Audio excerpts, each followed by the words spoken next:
Okay, hello. Welcome. So our topic is about solids of revolution.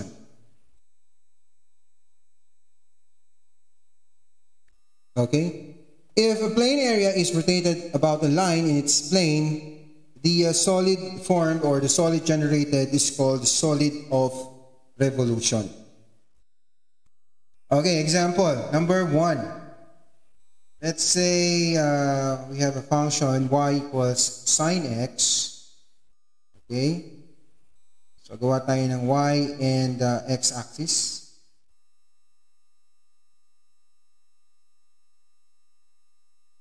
And yung sine x.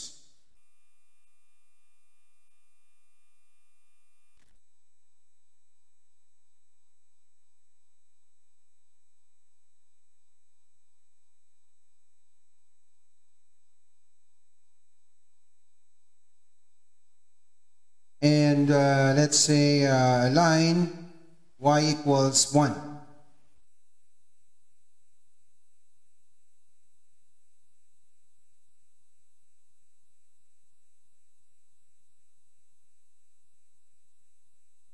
Okay, so the y-axis, x-axis, let's call this y equals 1. And of course, this is y equals sine x.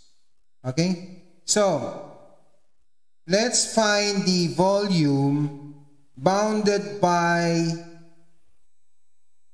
the arc of sine x from 0 to pi over 2. No? So this is pi over 2. Ito yung pi. This one is the 2 pi.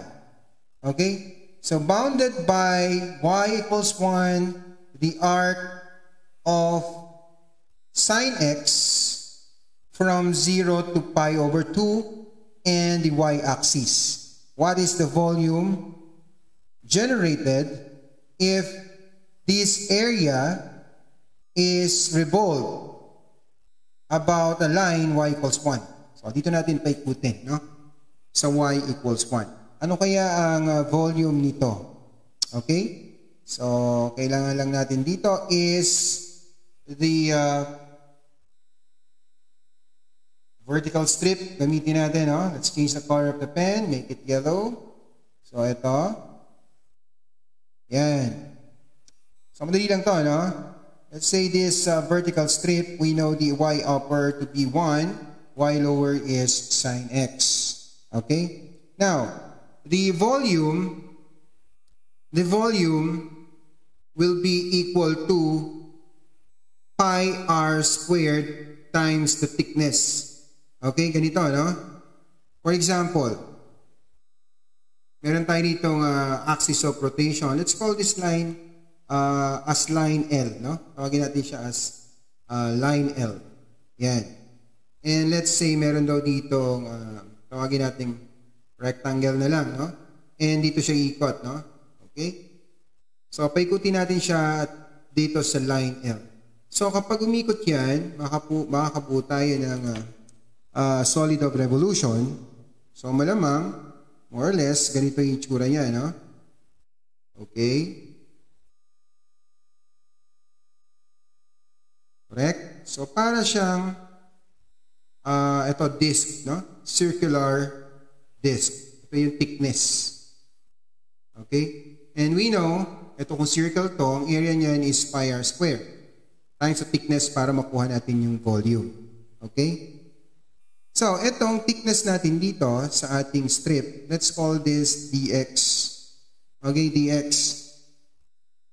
Para makuha natin yung volume, so kailangan natin dito, of course, is the dv, no? Yan, yung dv, pi r squared dx. If you're going to integrate both sides, so this v equals the integral of pi r squared dx. And we know this r, ito yung r, no? Ito yung magiging radius niyan kapag umikot dito sa y equals 1. Ito yung magiging radius. So ang radius nito is r equals y upper minus y lower. Y upper is 1. Ayan. And y lower is sine x. So 1 minus sine x. So meron na tayong equation, no? So tingnan natin, no? So volume will be equal to the integral of pi, yung r is 1 minus sine x, then squared, times the thickness, yung dx. So para makuha mo yung buong area na yan, kailangan ang limits natin is from here to here, which is pi over 2. From 0 to pi over 2. So yun ang ating limits. 0 to pi over 2. Okay? So madali na to. Integration na to. No? So makukuha na natin yung volume generated. Okay? So let's solve this.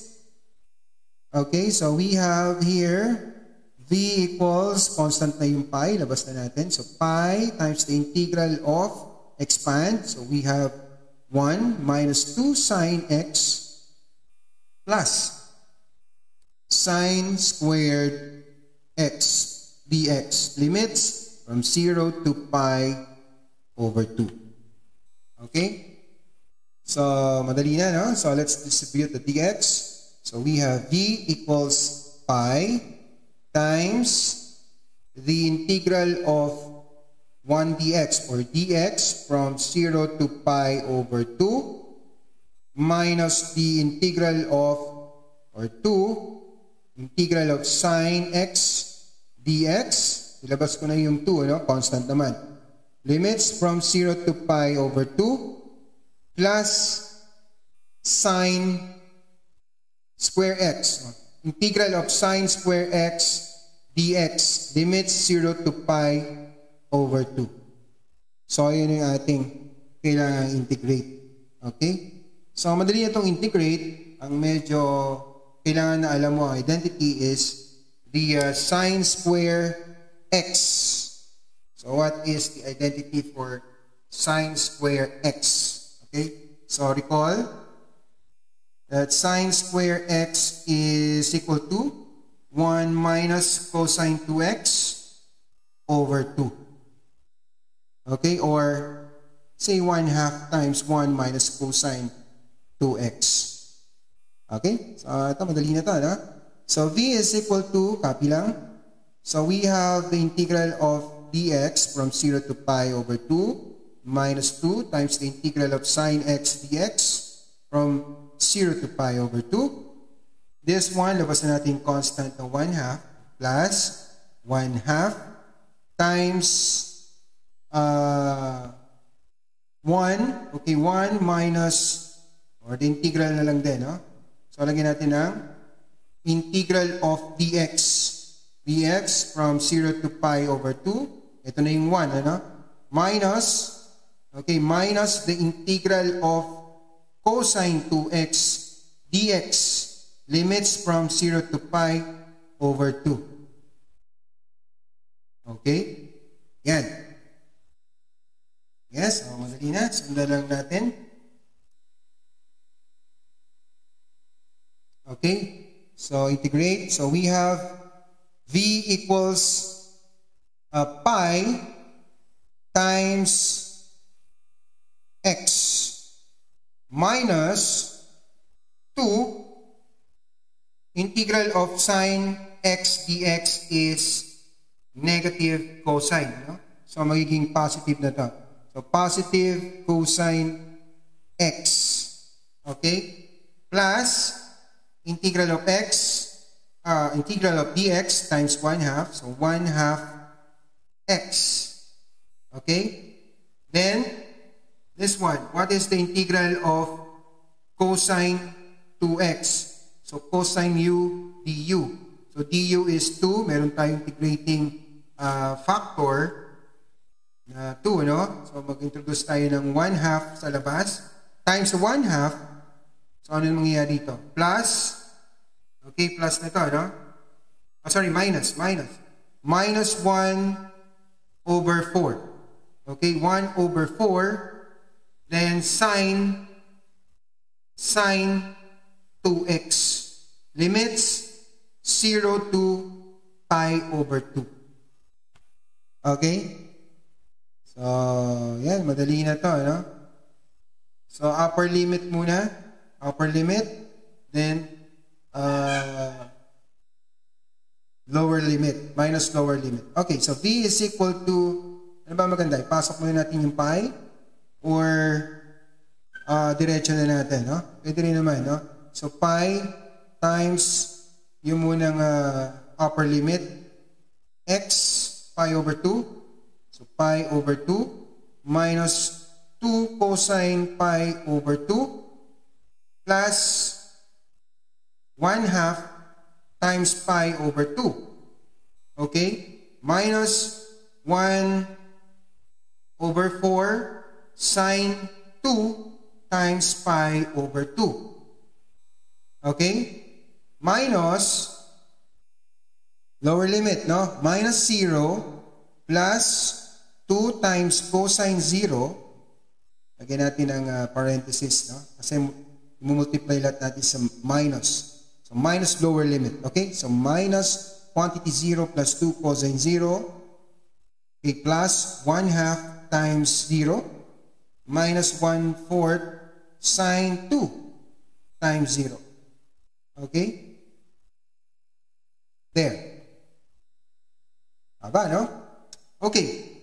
So, what is cosine pi over 2? What is cosine 90? Pag-isay natin, ha? So, volume is equal to, volume equals pi times pi over 2, okay? Then, minus 2, what is cosine, cosine 90, no? It's cosine 90. That's 0. So, magiging 0 na to. 0. Ito naman will be minus or plus pi over 4. Okay, ito yun. Then, minus what is sine pi? Sine pi is 0. So, 0 na rin to, no? 0. Minus, what is cosine 0? Cosine 0 is 1. Minus 2. Minus 2. 0 na rin to. What is sine 0? Sine 0 is 0. Okay? So, minus 2 na natira. Okay? So, the volume is equal to, so 1/2 plus 1/4 is equal to, okay, pi times 3/4. Okay? So, 3/4 pi minus 2. Or this is equal to, volume is equal to 3 pi squared, no? Okay, so 3 pi squared over 4 minus 2 pi. Okay? Yes? So, pwede rin naman natin itong ilabas kaya natin yung pi over 4. Pwede rin, no? Or pwede niyan as your final answer, no? Final answer. Or kung gusto nyo, i-combine nyo, pwede naman din. Or kung hanin nyo yung pi over 4, ilabas nyo na lang yung pi over 4, then magiging ganito yan. No? So, let's see. So, if I'm going to factor out pi over 4, so, ang matitira dito is 3 pi. So, kinuha na natin ng pi over 4. So, ang kailangan natin dito is, para maging totoo, no? So, magiging, 8. 8 minus 8. Minus 8. 8 over 4 is 2. So, 2 pi. Pwede rin yan, no? And lagyan nyo ng this one. Cubic units. Okay? So, pwede yan as your final answer. This or this one. Okay? So, yan. Step by step. Okay?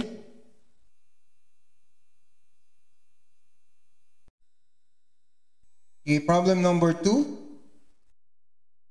Find the volume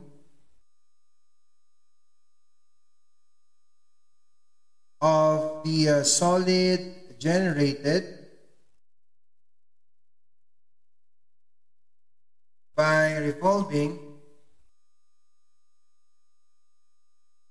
about the x-axis. Area bounded by y equals square root of x equals 4, and the x-axis. Okay? Madali lang din ito, no? So, solution. So, drawing muna tayo dito ng ating graph. So, yung y equals square root of x is parabola yan, ano? So, y equals square root of x, or y squared is equal to x. So, opens positive x. Okay, opens positive x. Vertex is at 0, 0. So, origin tayo, no? Okay, so when x equals 4, y is equal to plus or minus 2. Okay, so plot natin yung ating parabola.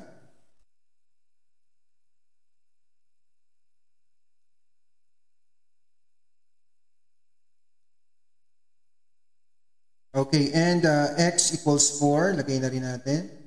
So yung ating x equals 4.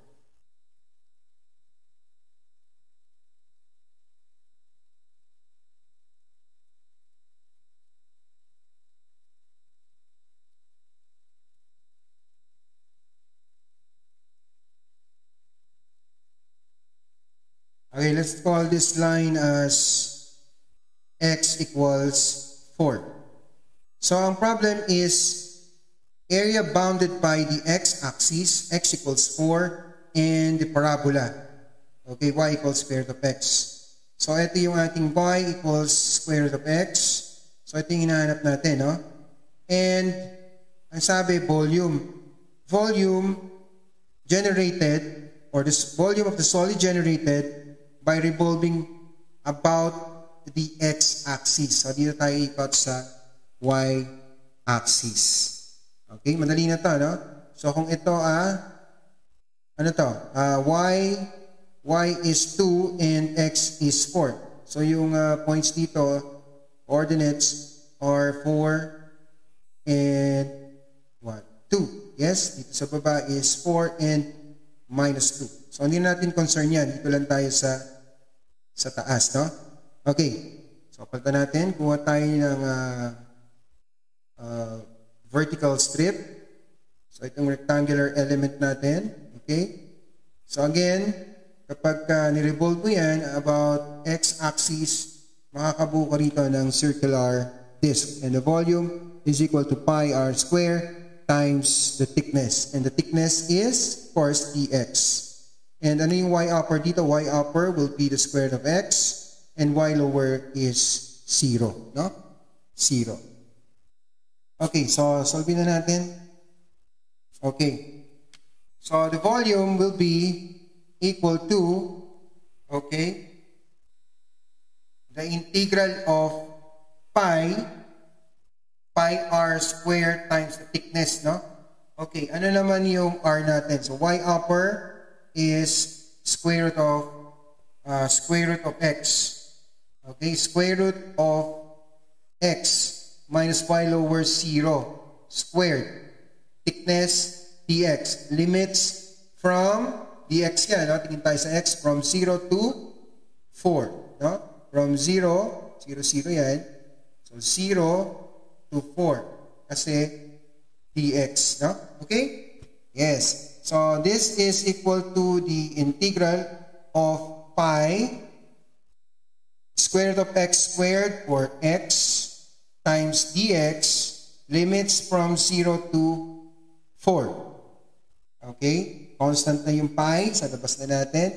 So, v is equal to pi times the integral of x dx, limits from 0 to 4. Oh, sobrang dali na nito, no? So, the volume is equal to pi times, x squared, no? Tama? X squared over 2. Okay, tama? X squared over 2. Yes? Limits from 0 to 4. Okay? Yes. So, this is now equal to, so, palit natin yung 4. So, pi 4 squared over 2. Lower limit, so 0 na. No need. So we have 16 over 2, which is 8. So this is equal to 8 pi cubic units. Answer. This is your final answer.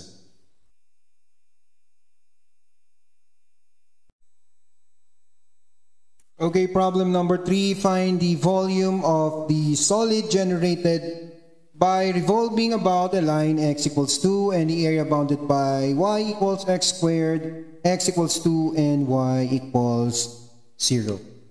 Okay, so solution.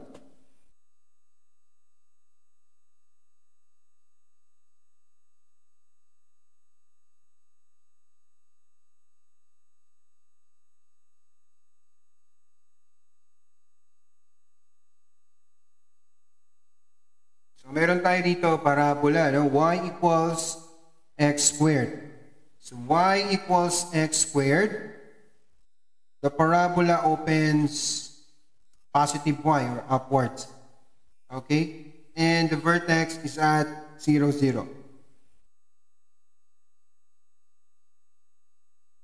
Vertex is at 0, 0.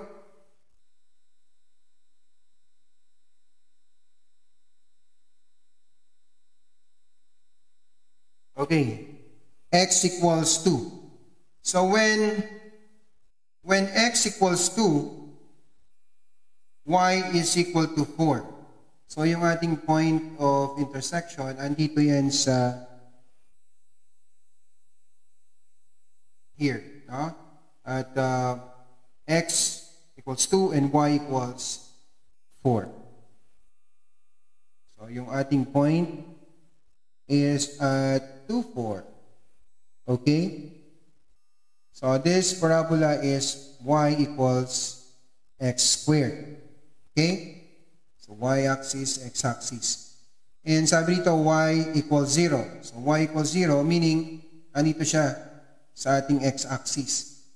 Ang hinahanap natin is the volume of the solid generated by revolving about the line x equals 2. So dito, no? So dito natin siya paikutin. Yung area bounded by the x-axis, the line x equals 2, and the parabola, no? Y equals x squared. So ito. Okay? So yan yung ating, this area is to be revolved here at x equals 2. Okay? So, ang kailangan natin dito is, ang gamitin natin, no? The horizontal strip. So, kailangan natin ng x right and x left. Okay? So, the volume is equal to the integral of pi times quantity, okay, x right is 2, minus x left. And x left is, this is equal to x equals square root of y. So minus square root of y, quantity squared, times the thickness. Thickness is dy. Okay? dy. So limits from 0 to 4. 0 to 4. Okay? Yun na yung ating equation. So the volume is equal to, labas natin itong pi, constant, times the integral of 2 squared, so 4, minus 4, okay? So minus 4 square root of y plus y, dy. Limits from 0 to 4, okay? So the volume is equal to,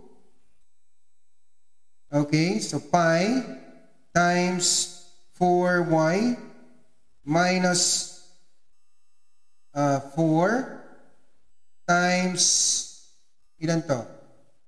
So y raised to 3 halves over 3 halves. So 1 half plus 1, 3 halves. Plus y squared over 2. Limits from 0 to 4. Okay, upper limit muna. Upper limit minus lower limit. So the volume is equal to pi times 4 times 4 minus 4 times 2, so 8 yan. So 8 over 3 times 4 raised to 3 halves plus 4 squared over 2. Okay? So this is equal to pi times 16, okay? 16 minus 8 times 8, 64, no? So 64 over 3, and this one, 16 over 2 is 8. Okay? Now, the volume is equal to pi. So 3 times 16 is 48 minus 64 plus 24. Okay? So, ilan lahat to, no? 48 plus 64, 72 minus 64, that's 8. So, the final answer will be 8 pi over 3 cubic units. So, this is the final answer. Okay, problem number 4. Find the volume of the solid generated by revolving about the y-axis, the area bounded by y equals x squared, x equals 2, and y equals 0. So, same problem lang ito, no? Nga lang yung ating axis of rotation, in this problem is at y-axis, no? So, doon natin siya ikutin sa y-axis. So, sketch muna tayo, no? Sketch. So, the parabola opens positive y, no? Positive y. Okay? So, drawing tayo. So, this is our parabola. Opens positive y.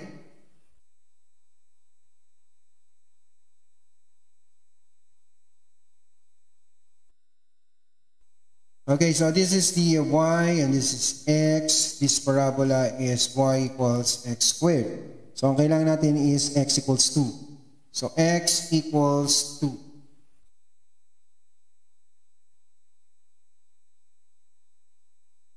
Okay, let's call this line x equals 2. Y equals 0, ito na yan, at x-axis. So, ang area to be revolved at y-axis, ito yon, no? So, this area bounded by the parabola, y equals 0 and x equals 2. So, dito ang ating rotation, no? So, y-axis. So, kailangan natin is gawa na lang tayo ng horizontal strip, okay? This strip. So, we know that from here, diba, 0, 0 yan, no? And this one is, sige, solve natin, no? So, y equals x squared. So, when x is 2, so y equals 4. So, dito is 2 and 4. Okay, 2 and 4. That point. From this to this, anong distance yan? So, that is 2, no? Okay? So, ito, hindi pa natin alam. Let's call this x. Okay? Okay, try to imagine kapag nirotate mo tong area ito dyan, sa y-axis. Para siyang washer, no? Circular washer. So, para siyang, sige, drawing natin ng maganda. Okay? So, para siyang ganito. Oops.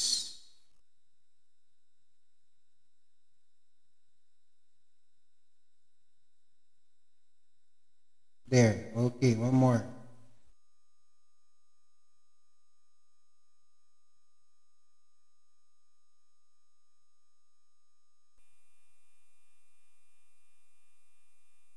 And of course, with corresponding thickness, no? So, tingnan nyo lang na inikot nyo yung horizontal element, no? Yan, yung horizontal na yan. Meron din yung corresponding, of course, thickness, no? So, parang ganito.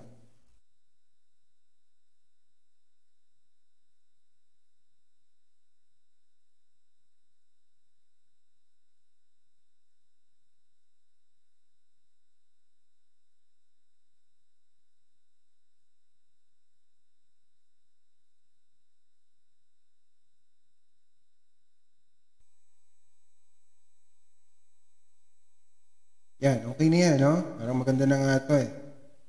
Yan. So, para siyang circular washer. Okay? Washer. So, kailangan mo lang dito is, ano ba yung radius dito? And ano ba yung radius hanggang dyan? Okay? To get the volume, that is, kuhanin mo na muna yung volume nung bigger, tapos yung volume ng smaller. Or like this, no? Let's say the volume is equal to pi, or r squared minus small r times the thickness. Let's call the thickness h na lang. Times h. Correct? Yes? Okay. So, balik tayo dito sa ating problem, no? Para rin siyang circular washer. So, if from here to here is 2, ito naman, let's call this x. Okay? So, to get the volume generated, that is equal to the integral of pi times r squared. Ito yung r natin, yung 2, no? Yung big R. So, 2 squared minus small r, then squared. So, minus this x squared times the thickness. Gamitin natin dito is dy, no? dy. So, times dy. Limits from 0 to 4. Okay. Yes? And we know that x squared is y. So, the volume is equal to the integral of pi, 2 squared is 4, minus x squared is y. Dy. Limits from 0 to 4. So, this is equal to, labas na natin yung pi. Okay, pi times 4. Okay, pi times 4y, okay, minus y squared over 2. Limits from 0 to 4. Okay, upper limit lang yung may value dito. So, volume is equal to pi times 4 minus 4 squared over 2 minus 0. No? Gusto mo sulat pa natin. Okay lang din yan. No? So, volume is equal to pi times 16 minus 16 over 2 is 8. So, this is equal to 8 pi cubic units. So, that is the answer. Para dito sa circular washer. Okay? Yes? Yes, very easy. Okay, problem number 5. Find the volume of the solid generated by revolving about the x-axis, the area bounded by y squared equals 4x, y equals 4, and x equals 0. Okay, so again, let's sketch muna. Sketch.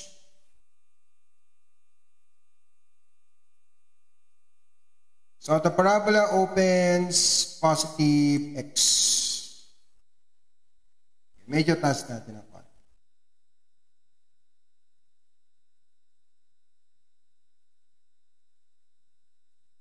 Okay, so parabola. Kaya natin ng konti.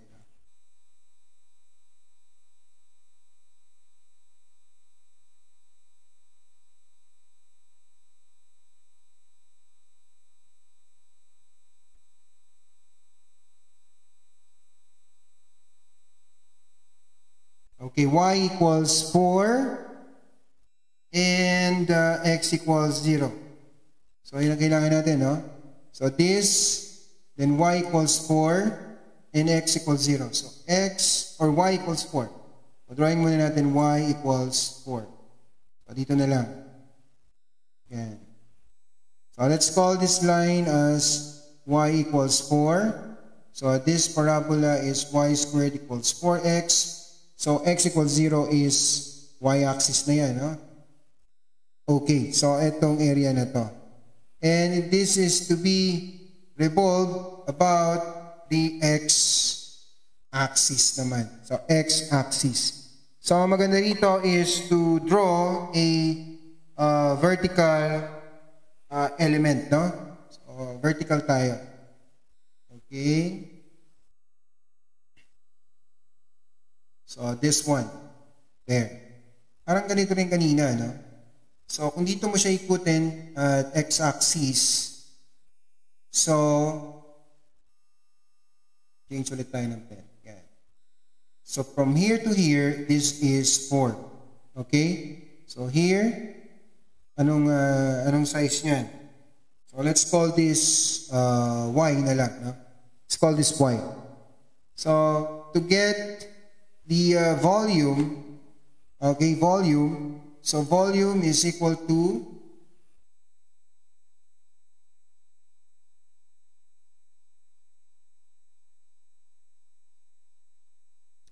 volume is equal to pi or integral of pi 4 squared minus y squared, okay, multiplied by, ano to? This is dx, no? dx. So, limits natin will be, from 0 to, yung ating 0, 0. Okay? So, when y is 4, what is x? So, when y is 4, what is x? So, this is 4 squared. So, 16 equals 4x, or x is equal to 4. So, at 4, 4, no? Correct? 16 over 4 is 4. Okay, so, the limits natin will be from 0 to 4, no? 0 to 4. Okay, 0 to 4. Okay, madali na to, no? So, volume is equal to the integral of pi times 4 squared is 16 minus y squared. Y squared is actually 4x, no? Yan. Minus 4x, quantity dx from 0 to 4. Okay, integrate. So, we have the integral of 16 dx. So that will be pi 16x minus integral of 4x, 4x squared over 2. Limits 0 to 4. Okay? So we have the volume is equal to, ano nangyari dito? So 2 na lang to, ano? So pi times 16x minus 2x squared. Limits 0 to 4. Upper limit. So this is equal to pi times 16 times 4 minus 2 times 4 squared minus 0. Okay. So this is equal to pi times 16 times 4 is 64. This is 16 times 2, so minus 32. So 64 minus 32 is 32. So the volume is equal to 32 pi. So this is the volume generated. Okay? So 32 pi cubic units. Yan, final answer. Okay.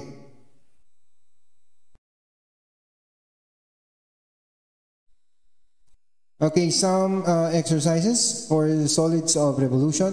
Find the volume of the solid generated by revolving the area bounded by the given curves about the indicated axis. So number 1, y equals x squared minus 2x, x axis about the x-axis. So meaning, what is the volume if the area bounded by the given curves? For this example, it's y equals x squared minus 2x, and the x-axis is to be revolved about the x-axis. Okay, ganon ha? Okay, number 2. For x plus y equals 5, y equals 0, and x equals 0. So, ano yung volume nito if this is to be revolved about y equals 0? For number 3, y equals x squared, x equals 3, y equals 0, about the y-axis. And number 4, y squared is equal to 4ax, and x equals a about the y-axis. So, exercises. No? Madali lang yan. Okay? So, see you on the next video. Okay.